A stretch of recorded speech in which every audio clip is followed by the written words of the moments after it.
Kada ste zadnji put učinili nešto dobro? Kada ste zadnji put nekoga naučili kako činiti dobra djela? Čini se da smo sve manje posvećeni jedni drugima, no ubrzanost života kakav živimo treba ponekad i usporiti, te nas podsjetiti na važnost dobročinstva.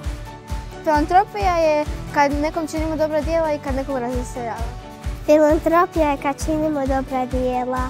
Ovogodišnji tjedan filantropije s brojnim aktivnostima diljem Hrvatske zasigurno će motivirati velik broj ljudi da svojim vlastitim angažmanom doprinesu daljnjem razvoju filantropije u Hrvatskoj. Središnje događanje tjedna filantropije održano je u Zadru.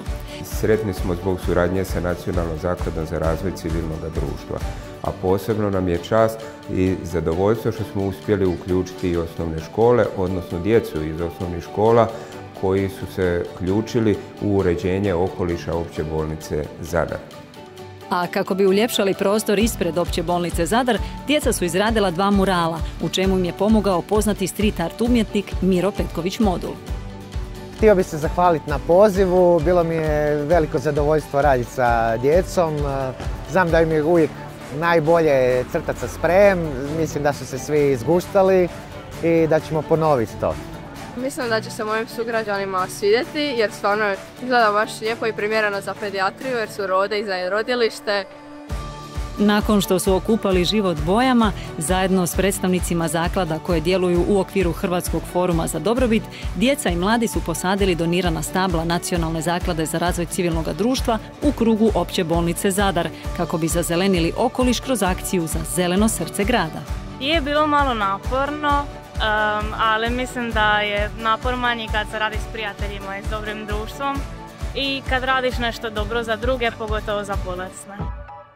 U dvorištu Impact centra Djeca za djecu s otiskom srca izrađivala su igračke za svoje male prijatelje koji su na liječenju u Općoj bolnici Zadar. 3. godinu zaredom uključujemo se aktivno u obilježavanje središnjeg tjedna filantropije. Djeca rado sudjeluju i svake godine imam sve više i više djece koja žele sudjelovati na ovom tjednu.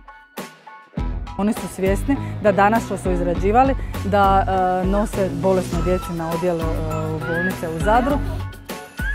Mi smo bili radili medvjediće i oblake i bili smo radili sve stvari i zabavljali smo se i bilo nam je zabavno.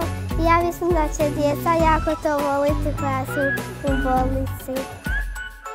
Mislim da će se jako razveseliti zato što možda im to uljepša dan zato što su u bolnici, a mi smo im napravili to nešto jer mislim da će se baš jako razveseliti.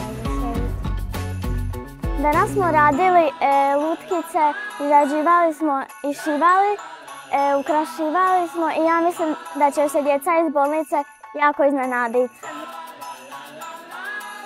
Djeca koja su bila uključena u ove završno obilježavanje tjedna filantropije su nam u stvari u protekloj školskoj godini bili dionici jednog novog programa Do Good, znači jedna platforma gdje su pokazivali i dokazivali kako mogu doprinijeti održivom razvoju, a onda su se uključili u School Food gdje su kroz nastavu u školi konkretno učili kako mogu promijeniti sebe, a i okruženje u kojem žive.